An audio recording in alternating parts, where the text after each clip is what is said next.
That's a lot of people. Go ahead, please. Yeah, go ahead. Thank you so much, Mr. President. I have two questions for you. One,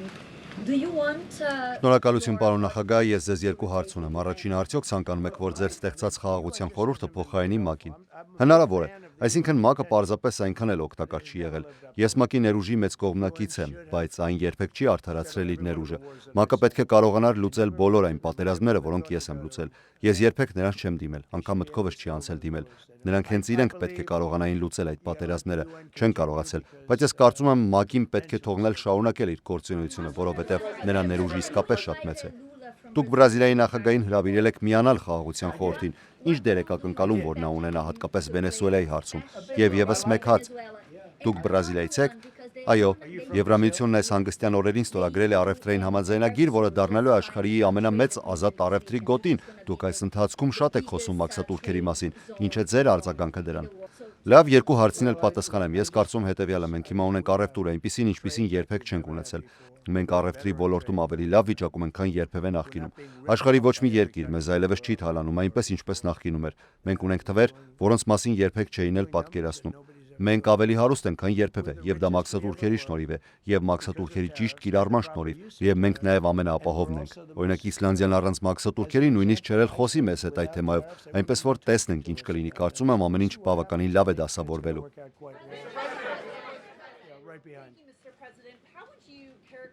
Շնորհակալություն պարոն նախագահ, ինչպես կբնութագրեք ձեր հարաբերությունները Էմանուել Մակրոնի եւ Քիր Ստարմերի հետ այս պահին, եւ խոսել եք նրանց հետ վերջին True Social գրառումից հետո։ Ոչ չեմ խոսել, բայց կարծում եմ շատ լավ հարաբերությունների մեջ եմ նրանց հետ։ Նրանք ինձ միշտ լավ են վերաբերվում։ Մի փոքր կոշտ են լինում, երբ ես իրենց կողքին չեմ, բայց երբ ես այնտեղ եմ, շատ քաղաքավարի են։ Եվ ես երկուսին էլ սիրում եմ, նրանք երկուսն էլ լիբերալ են։ Նրանք պետք է իրենց երկրները կարգի բերեն։ Դուք չեք կարող, գիտեք, Լոնդոնը լուրջ խնդիրներ ունի։ Եթե նայեք Փարիզին, նույնպես լուրջ խնդիրներ կան։ Նրանք երկու հիմնական խնդիր ունեն՝ ներգաղթ եւ էներգետիկա։ Նրանք պետք է դադարեցնեն քամոէլեկտրակայանների վրա հույս դնելը եւ վերադառնան այն ռեսուրսներին, որոնք ունեն։ Օրինակ Մեծ Բրիտանիան ունի անհավանական մեծ հարստություն հյուսիսային ծովը։ Նորվեգիան օգտագործում է այն եւ հսկայական գումարներ է վաստակում։ Մեծ Բրիտանիան նույնպես ավելի լավ հատված ունի, բայց չի օգտագործում։ Նրանք կարող էին կարգի բերել իրենց երկրները եւ դա լավ կլիներ։ Բայց ընդհանուր առմամբ ես նրանց հետ շատ լավ հարաբերությունների մեջ եմ։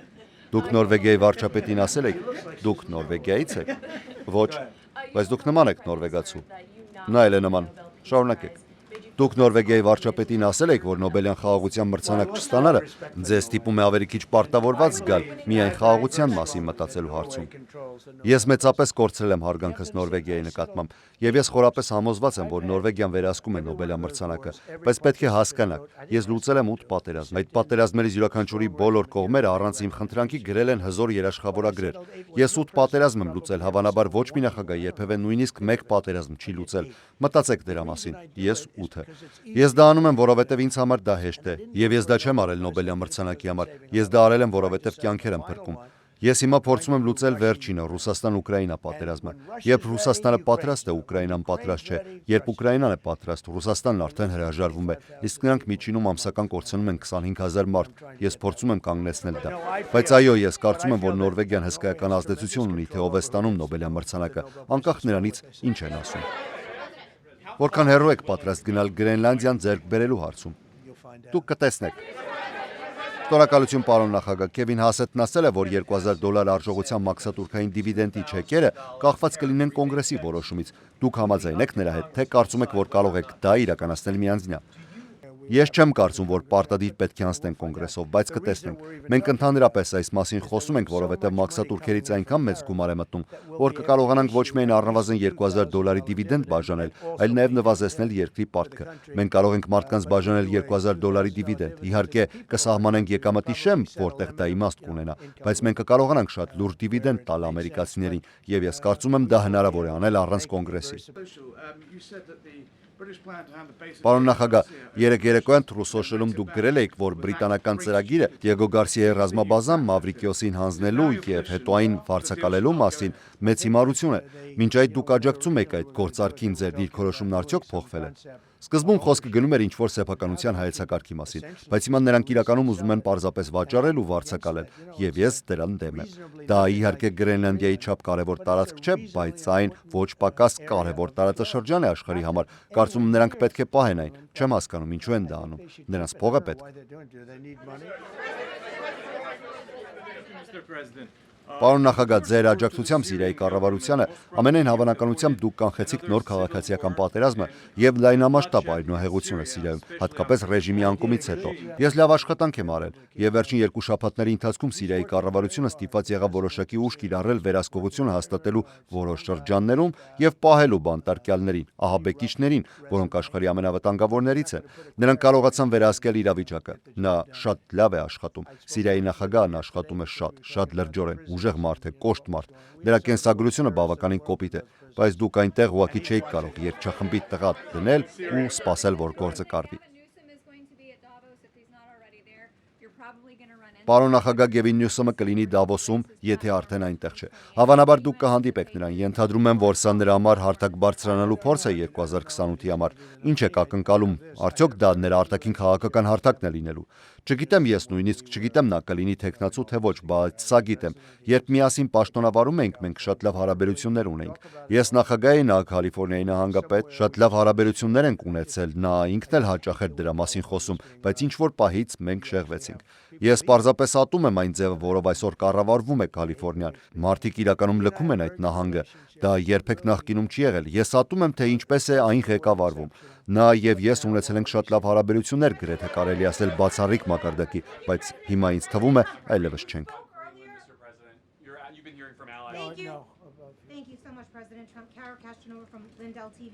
Շնորհակալություն պարոն նախագահ, Կարիկ Կաստանովա, Lindell TV, դուք ավելի վաղ անդրադարձաք 2020 թվականի ընտրություններին։ Հիմա, երբ Մադուրոն գտնվում է ԱՄՆ կալանքի տակ եւ քրեական մեղադրանք է առաջադրվել, արդյոք ի հայտ են եկել նոր տեղեկություններ, որոնք կարող եք կիսել մեզ հետ Վենեսուելայի ընտրական ծրագրերի եւ 2020 թվականի ընտրությունների միջամտության մասին։ Եվ կմտածեք անձամբ խոսել Մադուրոյի հետ Նյու Յորքի բանտում այդ հարցի վերաբերյալ պատասխաններ ստանալու համար։ Ոչ, չեմ կարծում, որ դա կանեի, եւ կարծում եմ իմ փաստաբաններն էլ շատ դժգոհ կլինեին, եթե ես դա անեի։ Այո, նրանք որոշ բաներ պարզել են։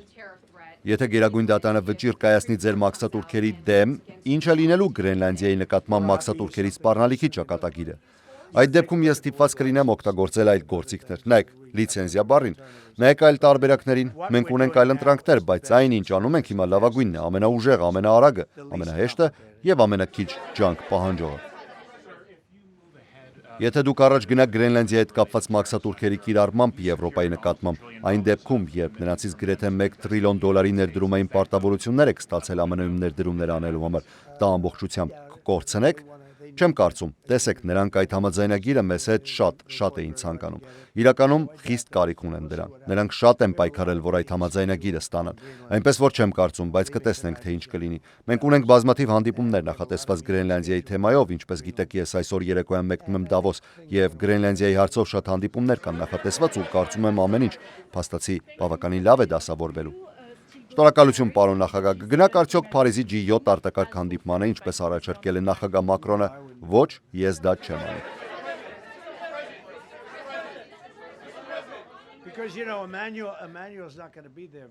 Որովհետև գիտեք, Էմանուելն այնտեղ երկար չի մնալու։ Եվ գիտեք, այնտեղ շարունակականություն էլ չկա։ Նա իմ ընկերն է, հաճելի մարդ է, ես սիրում եմ Մակրոնին, բայց նա այնտեղ երկար չի լինելու, ինչպես գիտեք։ Ես կարծում եմ, հանդիպումներ կունենամ այն մարդկանց հետ, որոնք անմիջականորեն ներգրաված են, ոչ թե այն անձանց հետ, որոնց մասին դուք եք խոսում։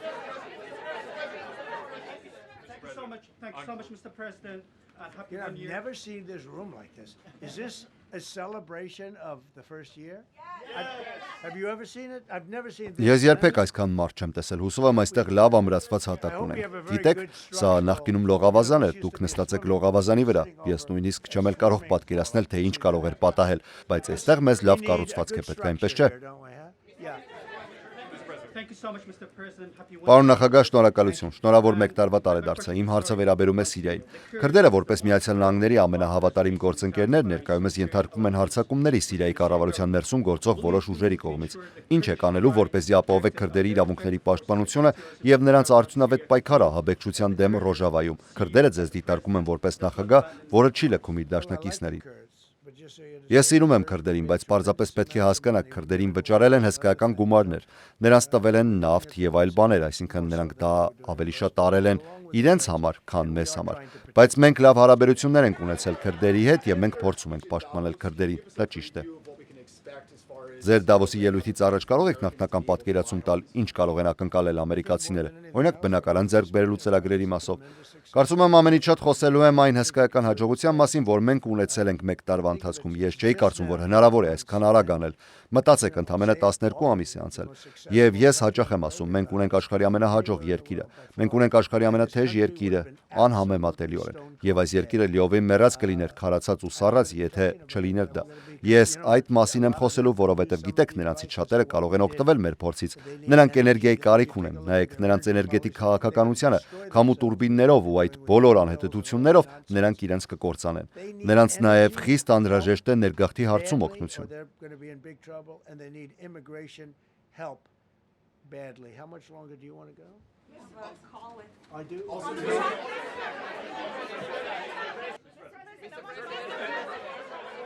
Go ahead, go. Yes.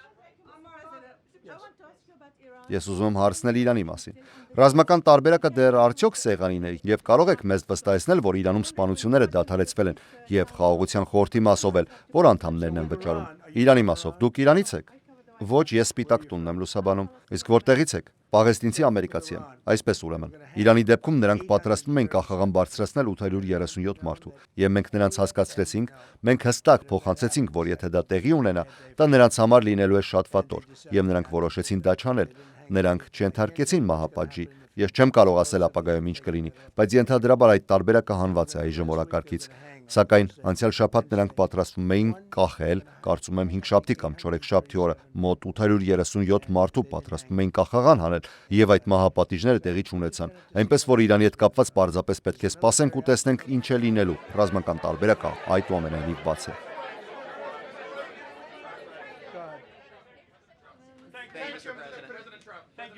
Go ahead, please. Thank you, Mr. President.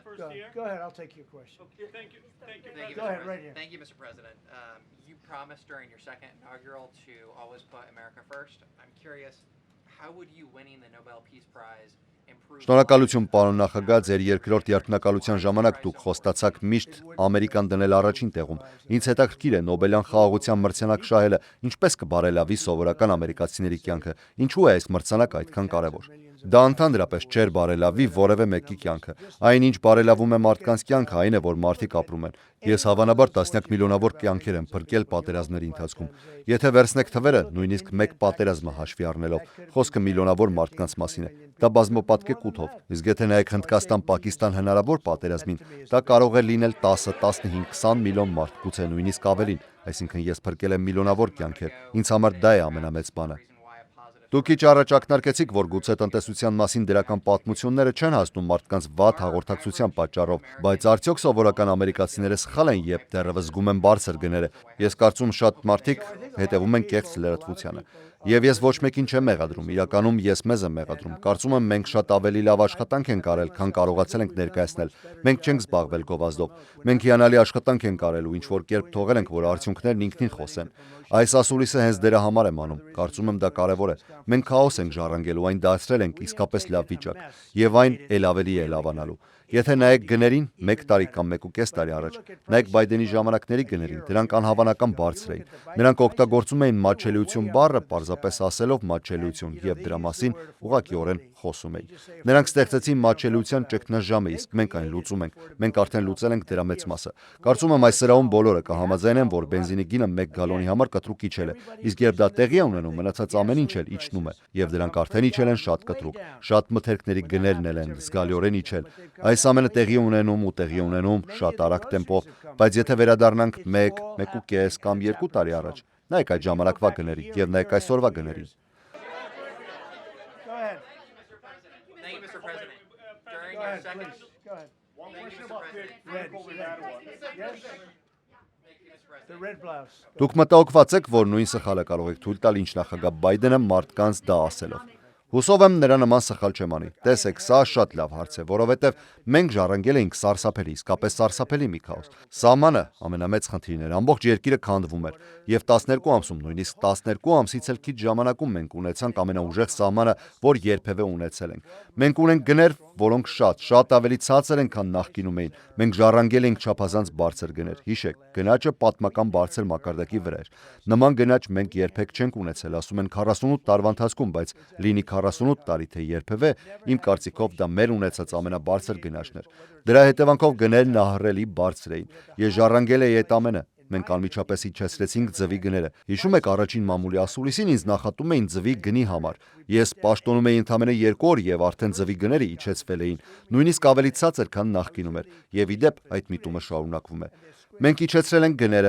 թե այն պահից, երբ ես եկա պաշտոնի, թե Բայդենի ժամանակվա մակարդակից շատ կտրուկ։ Եվ մենք դեռևս ավելին ենք իջեցնելու, բայց այն աշխատանքը, որ մենք արել ենք, իսկական հրաշք է։ Այսօր սա անելու պատճառներից մեկն էլ այն է, որ բացատրեմ։ Պատկերացրեք, բենզինը շատ նահանգներում արժե $1.99 1 գալոնի համար։ 1.99։ Այն ժամանակ գինը հասնում էր 4.55-ի, որոշ դեպքերում նույնիսկ 7-ի, իսկ հիմա 1.99։ Էներգիան այնքան մեծ դեր ունի, որ երբ էներգիայի գները իջնում են, մնացած ամեն ինչն էլ իջնում է։ Գները հիմա կտրուկ նվազում են, եւ մենք դրանք դեռ ավելին ենք իջեցնելու։ Մենք սկսեցինք այս ամենը շատ բարձր կետից, այս մարդկանց թողած վիճակից։ Մենք ժառանգել ենք մի երկիր, որը կոտրված էր։ Եվ ես շատ ջերմ վերաբերմունք ունեմ Վենեսուելայի նկատմամբ, մենք Վենեսուելայի հետ հիմա շատ լավ ենք աշխատում, եւ դա ինքնին արդեն օգնելու է նավթի գների նվազմանը։ Վենեսուելական նավթը մենք առաջին 4 օրում Վենեսուելայից վերցրել ենք 50 միլիոն բարել նավթ։ Միլիոնավոր բարելներ դեռ մնացել են։ Մենք դրանք վաճառում ենք բաց շուկայում, մենք նավթի գինի իջեցնում ենք անհավանական արագությամբ, եւ երբ վառելիքի գները իջնում են, իսկ դրանք արդեն իջել են $1.99 1 գալոնի համար, մարդիկ երբեք չէին հավատա, որ դա կտեսնեն։ Լավ, եւս մեկ կամ երկու հարց։ Պարոն նախագահ, Վենեսուելայի հարցով դուք պայման եք առաջադրել։ Ներեցեք, դուք որտեղից եք, Իսպանիայից եմ։ Շնորհակալություն։ Դուք պայման եք դրել, որ քաղաքական բանտարկյալները պետք է ազատ արձակվեն, թվում է նրանք դա չեն անում այն արագությամբ, ինչպես սկզբում խոստացել էին։ Դա խնդիր կդառնա գործող կառավարության համար։ Նրանք համաձայնվել են եւ կարծում եմ, որ մեծ մասին ազատ կարձակեն, դա կախված է նրանից, թե ինչ են արել, բայց նրանք Վենեսուելայում արդեն ազատ են արձակել բավականին շատ քաղբանտարկյալների։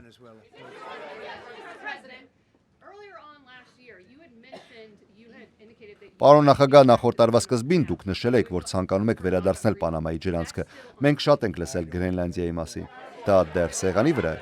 Ես չեմ ուզում դա ձեզ ասել։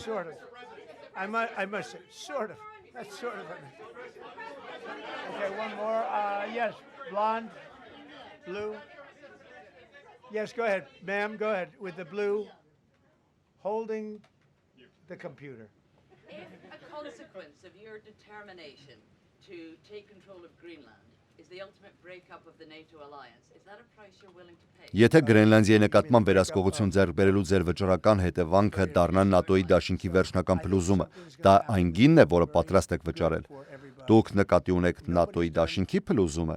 Կարծում եմ ինչ-որ բան տեղի է ունենալու, որը շատ լավ կլինի բոլորի համար։ Ինչպես արդեն ասել եմ, ՆԱՏՕ-ի համար ինձնից առավել ոչ ոք չի արել, ամեն առումով։ Նրանց հասցնել համախառն ներքին արդյունքի 5%-ի պաշտպանական ծախսերի դա մի բան էր, որ ոչ ոք հնարավոր չէր համարում։ 2%-ի դեպքում նրանք նույնիսկ չէին էլ վճարում, 5%-ի դեպքում վճարում են, եւ նրանք շատ բան են գնում մեզանից։ Իսկ հետո կարծում եմ դրանք տալիս են Ուկրաինային։ Դա իրենց գործն է, բայց նրանք գնում են մեզանից։ Կարծում եմ մենք ինչ-որ լուծում կգտնենք, որտեղ ՆԱՏՕ-ն շատ գոհ կլինի, եւ մենք էլ գոհ կլինենք, բայց մեզ դա պետք է անվտանգության համար, պետք է ազգային անվտանգության, նույնիսկ համաշխարհային անվտանգության համար, դա շատ կարեւոր է։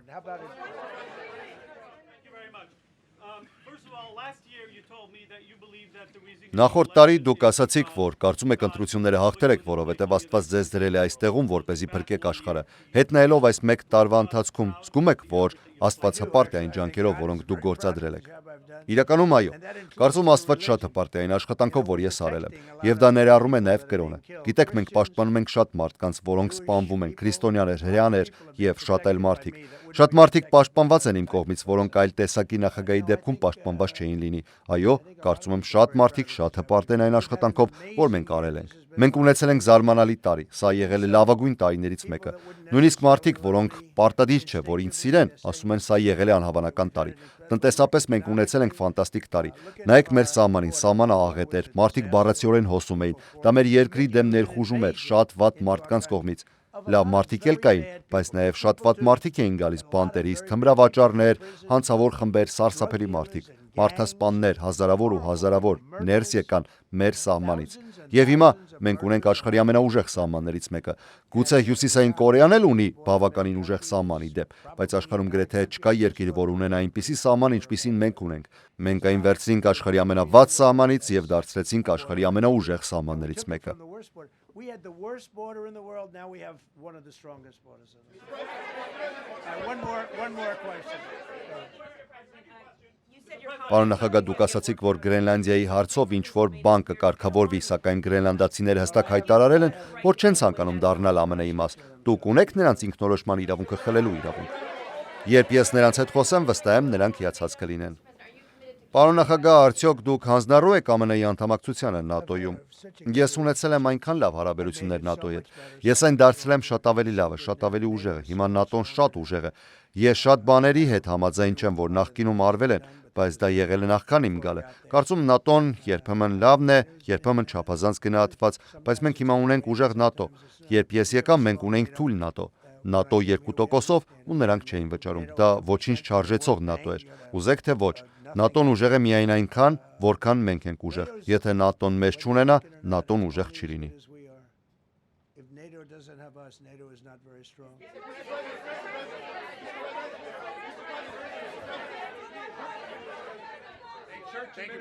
Yes, no, behind you, please. Thank you, President Trump. Yes, go ahead. Greatly appreciate it, sir. Շնորհակալություն, պարոն նախագահ։ Մենք լսեցինք նախորդ տարվա ձեռքբերումների երկար ցանկը։ Կարող եք ընտրել 3 ամենակարևորը եւ առաջ նայելով, որոնք են ձեր 3 գլխավոր առաջնահերթությունները 2026 թվականի համար։